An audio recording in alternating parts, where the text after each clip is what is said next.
Hey, I'm up here in the fruit tree section of Covington's Nursery with Nathan Dunham. How are you today, Nathan? Doing good. How are you, Ryan? Good. Today we are going to learn about growing figs and pomegranates.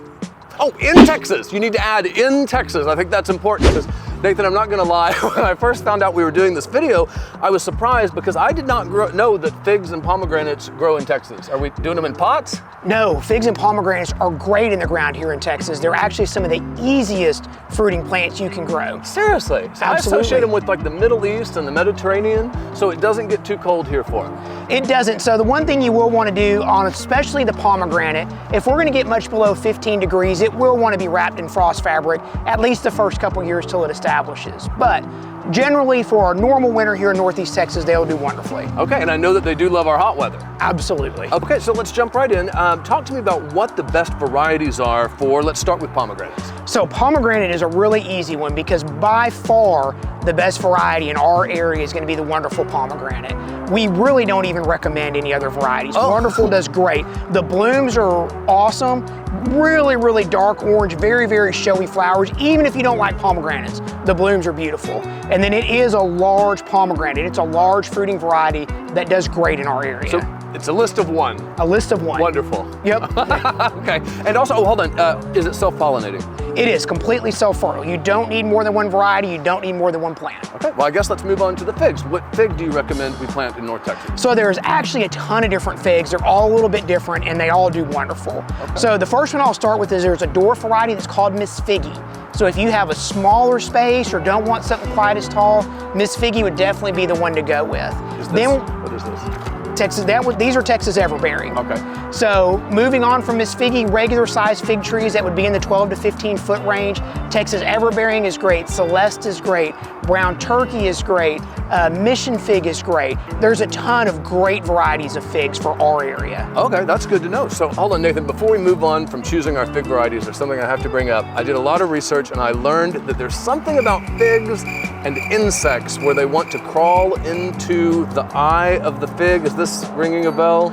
So we want to try to get figs that have a smaller eye, and the great news is the figs that we use for our area are those figs. They're all completely self-fertile. Okay, so a lot of what I was reading was about a wasp that wanted to come in and lay eggs to help pollinate the plant, but this is not applicable here because we're choosing self-fertile figs with small eyes. Exactly.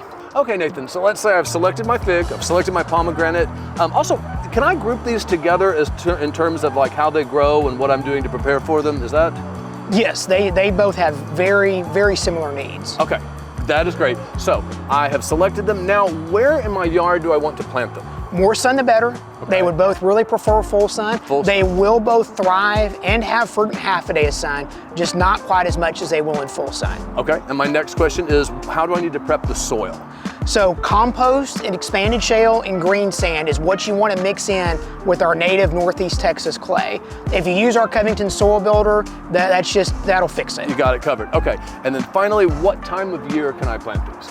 Fall is the best time to plant all of your trees and shrubs, including pomegranates and figs. Tell us why real quick. So in the fall time, our temperatures have cooled off a little bit. We still have ample rainfall, but the real goal is to give it as long as possible to set roots before the next summer heat sets in. We're trying to get that thing ready and protected for our hot summer sun that's inevitable. Absolutely. Okay, got it. So, I think that's all my questions for right now. Let's move on. So Nathan, you brought me over here to this beautiful established fig tree, which leads me perfectly into what I was going to ask you next, care and maintenance. How do we get it looking this big and beautiful? Fertilizer. So figs and pomegranates both would prefer to be fertilized with our Covington's tree and shrub food. You want to look for something that has like a 12-6-6 analysis and a little bit of an extra iron supplement for our area. And that's our Covington's tree and shrub. Covington's tree and shrub food is perfect for these guys. Okay, got it. Next, what kind of insecticides and fungicides do I need to load up on? It is very, very rare that you'll have to spray a fig or a pomegranate for insects or fungus. They are very easy to grow here. Wow, okay. Next, is there any special pruning techniques? So if you get on Google or YouTube, you will find all kinds of crazy information and crazy pruning techniques for these two plants. Honestly, it's just not necessary. If you have a wild branch, trim it off. If you need to thin it out, just thin out the middle. You don't need to follow any kind of rigorous pruning care on It sounds a lot to me like we're just treating it the same way we would any other tree in the yard. Exactly. Okay, and then finally, with the one caveat, as we did mention earlier, that it might be necessary to wrap these young trees for a freezing cold temperature. So just freezing cold, it needs to be 15 or lower. So 32 degrees, no problem. It's below 15. Oh, okay, so it can handle cold weather, just not the extreme cold weather. That's right. Okay, I guess let's move on. All right. Okay, Nathan, so we have finally made it to the exciting part. When can I expect to harvest fruit? I see this one's already put on some fruit, but this one is quite an old tree. So, yeah, when does the fruit come? So figs will start producing at a very, very young age. If you buy a fig tree that's 2 feet tall, you can expect some fruit the first year. Okay. Figs also grow extraordinarily fast. A fig tree will grow 2, 3, 4, 5 feet a year. So within 2 years, you're gonna have a ton of figs to eat, and they're great to eat just right off the tree. And are they coming in the fall? So you'll really get 2 harvests. You'll get one harvest towards midsummer, and the second harvest towards the early part of fall time. Okay, but I already know that pomegranates are maybe a bit trickier. Right, so pomegranates, from buying it at the nursery, you're probably gonna be 3, 4 years before you get much of a harvest at all. Okay, so you have a little time to wait, but the growing, care, and maintenance are the same. The fig's just gonna fruit a lot earlier. Yeah, the one good thing I will say about the pomegranates, even young, you will get the blooms, and the blooms are really outstanding. Beautiful. Yeah. So Nathan, thank you so much for going over all of this with us. I've learned a lot. One last thing, did I hear you say that I can just pick these right off the tree and eat them, the figs? So these aren't ripe yet, but yes, figs when they're ripe can be picked right off the tree In and theory, just not these exact ones. Exactly. Okay, and pomegranates too? Pomegranates need a little prep work. Oh yeah, they certainly do. They're not something you can just bite into. No. Okay, well that's all for today. Come up to Covington's and pick out your pomegranate or fig tree and let's grow together.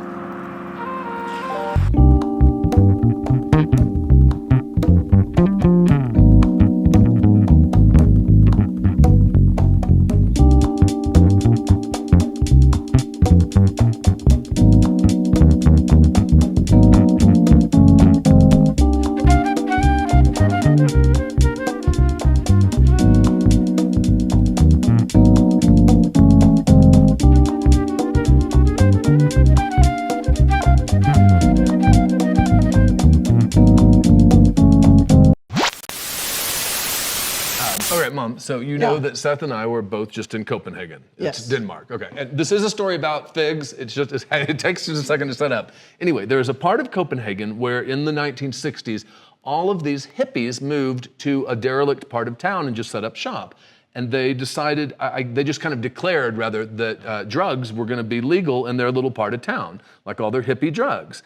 And so we first saw this part of town from a boat, and we knew something was weird because all these naked people were coming down to the river to bathe. And I say bathe in quotation marks because they knew darn well what time the boat comes by. So, and that's the time that they decided to get naked and bathe. To expose themselves. Yeah, to expose Okay, themselves. I okay. think that, you know, they wanted to do it for the tour boat. Anyway, we hadn't actually, you know, set foot in, it's called Freeport Christiania. Freetown Christiania. Freetown Christiania. It has nothing to do with Christians, by the way. It has to do with kind of like grungy white people that were passed out in various ways. There's lots of graffiti. It's a very interesting place. There's a skate park. There's a skate park. It's just, it feels... Sounds scary. It was Okay. marginally No, scary. It was okay. marginally scary. All right, Anyway, okay. there was a Fine. guy there that was doing something weird over in a bush, and I couldn't figure out what he was doing. It just looked odd, and he was kind of rustling But it. you wanted to see what he was I wanted doing. to know more about what he was Okay. doing in the bush. In the bush. It turns out he was picking figs, and he saw that we were interested, and he said, "Here, have all these figs." And so Seth immediately just started popping them in his mouth. Yeah, I was hungry. And I was somehow thinking, how are these like, maybe these are psychedelic figs, maybe they're like somehow laced with hallucinogens. So I wouldn't eat them. I just carried my figs around and I kept watching Seth to see What was going to happen? what was going to happen. Nothing did. Okay, and so I good, finally good. ate the fig, and it wasn't hallucinogenic, but it was kind of slimy. But It was good.